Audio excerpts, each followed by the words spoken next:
exit.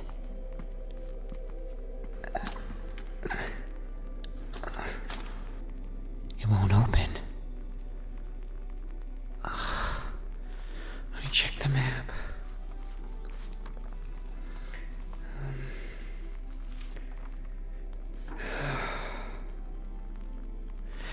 What's down here?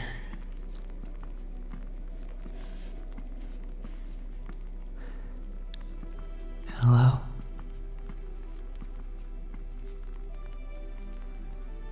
Hello? It's so lonely here.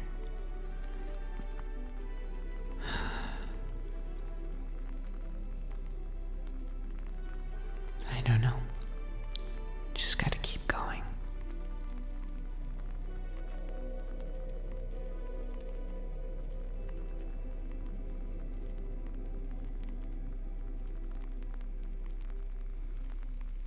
Okay, just don't know. Oh. Hey there. And welcome back to the Backrooms. I was just consulting my map. I've been sketching out some rooms and hallways so that I can better understand the layout. But sometimes it feels like things change even after I've mapped them out. It's very strange. But that's not why you're here, is it? You're here to discover more.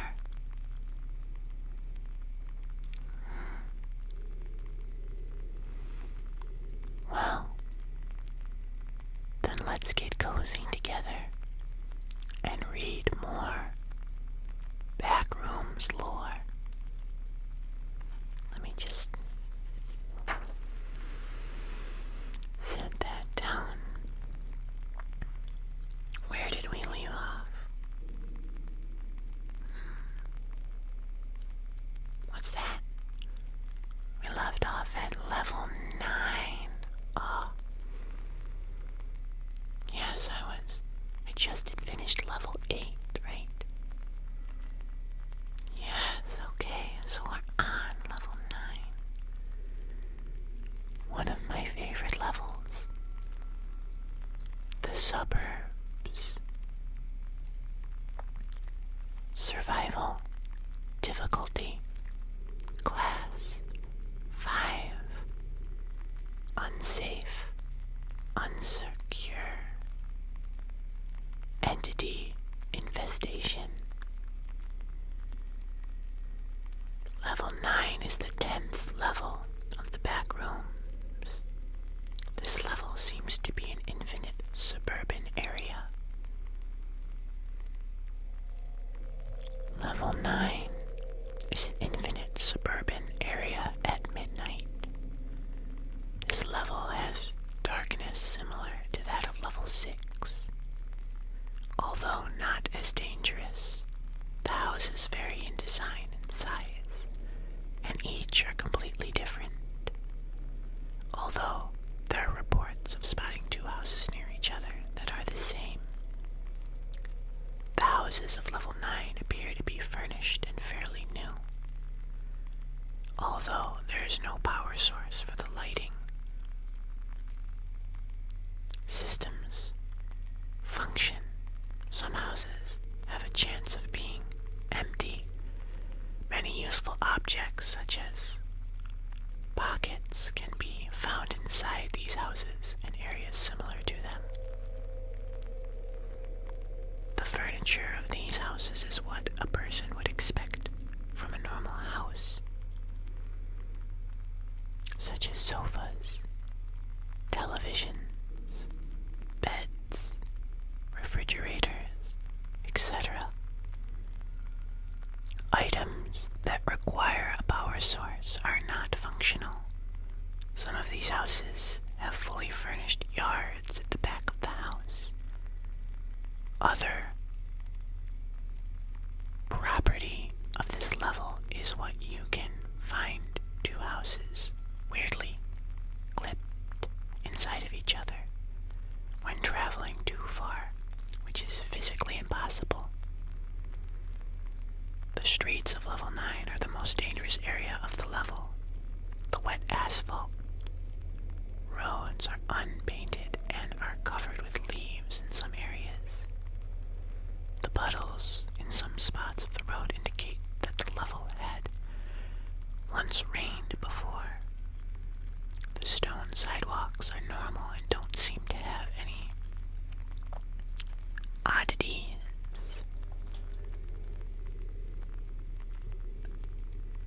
Any walkways that lead to grass fields will lead to level 9.1.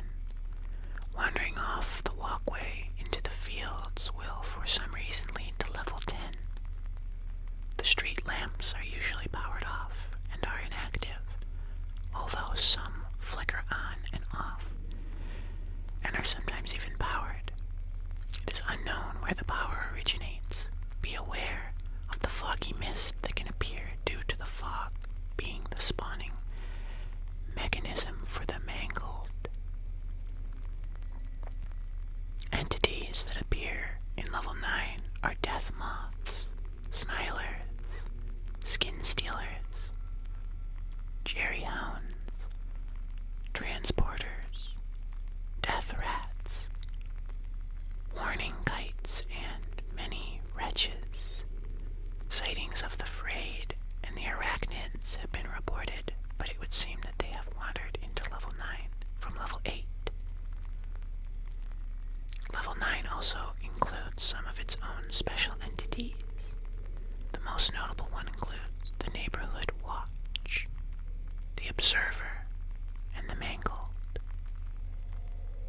Entrances and exits. Entrances. Enter. Falling through the floor randomly in level 8 is the main method of entering level 9.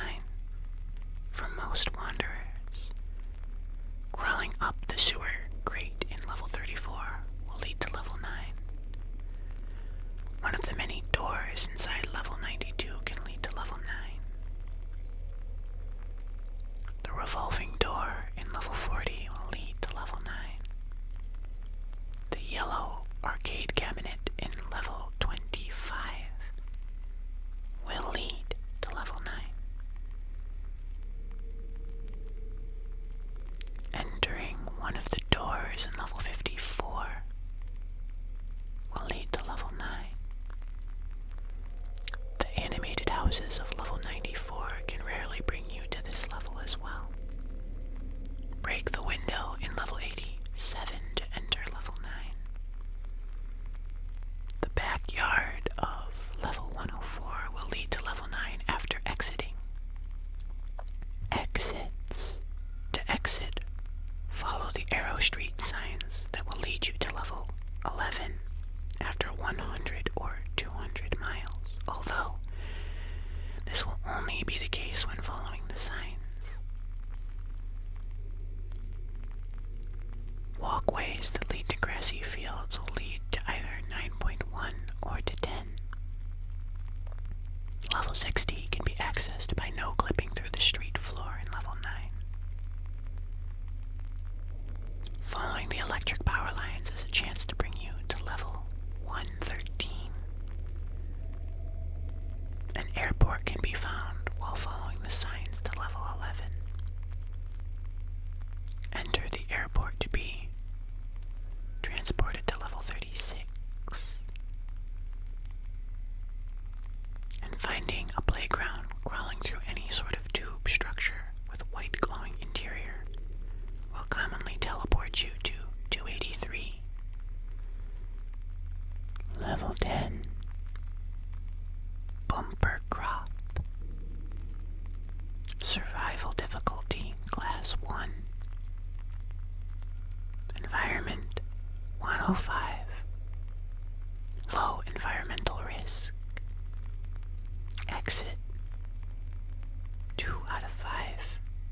Somewhat difficult to exit. Entities 0 out of 5. No hostile entities. Level 10 is an expansive pasture of wheat and barley fields, stretching endlessly in all directions, divided into plots by lines of trees and shrubs.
deemed safe for human consumption, although its taste has been reported to have an earthy undertone. Upon inspection, it appears to be free of algae and other organisms, only containing various microbes and types of benign fungi. The water is believed to be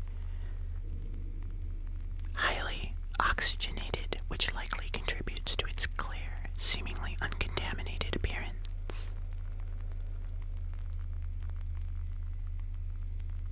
Areas surrounding these lakes often have less cultivated appearance, including patches of dirt and grass. A diverse range of structures may be found intermittently in level 10, such as small wooden sheds and outbuildings, as well as large barns and stables. These structures appear to be largely empty on the inside, aside from often housing certain useful resources, namely wood and nails. These resources, along with the structural element of the buildings themselves, may be of interest for various purposes such as construction. While the potential for establishing permanent settlements in level 10 appears promising, further analysis is needed before the final decision can be reached. The lines of shrubbery that separate the pastures of level 10 into plots are varying species and do not appear to have any unusual properties, aside from the fact that they do not seem to outgrow one another. Rather, they consistently remain the same height. The trees, in particular, are of an average hardness and can be used as a source of wood, although it has been proven more practical to obtain wood from the empty structures throughout the level. Further investigation of the plants may yield additional insight into their potential uses and characteristics, as well as insights into the general ecology of level 10. Dirt paths are often present throughout level 10 as well, distinguished by 2 strips of tire tracks separated by the strip of grass, suggesting that paths are frequently used by vehicles such as cars or tractors. However, despite this evidence of regular usage, no such vehicle has ever been observed on level 10. These dirt tracks do not appear to regrow, and in addition, attempts to cultivate plants on these roads have failed, with sown seeds failing to germinate. Additionally, it has been observed that following these roads for a prolonged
Level 11 is exactly what one would expect when picturing a typical western city. The roads are aligned to block formations, each one peppered with various metropolitan constructions. They fulfill a variety of purposes and are interconnected by secondary roads, alleyways, plazas, and parking areas. No wild terrain exists on level 11 besides parks, nor do any large swaths of forests or plains. The building density varies from area to area. Some sections of level 11 are comprised of only skyscrapers, while other areas have buildings which barely reach 3 stories. High-density buildings are grouped together in multiple blocks, and subsequent blocks transition into lower densities gradually, or vice versa. Because level 11 is the most famously known as the city level, it has led many who arrive in level 11's more suburban lots to believe they are in another level, particularly level 9. All varieties of buildings exist in level 11. Basic apartments and offices are plentiful, while specialist structures like schools, malls, gyms, power stations, public transit stops, and museums are less so. This is a non-exhaustive list, but these are some of the most common to find. Second only to basic houses, of course.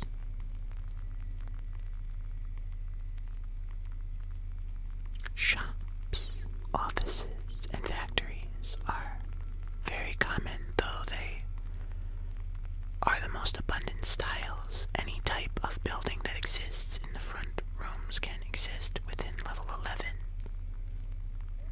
Also, all buildings have an extremely bland and unassuming architectural style, which leaves many looking similar and some blocks identical from a passing glance.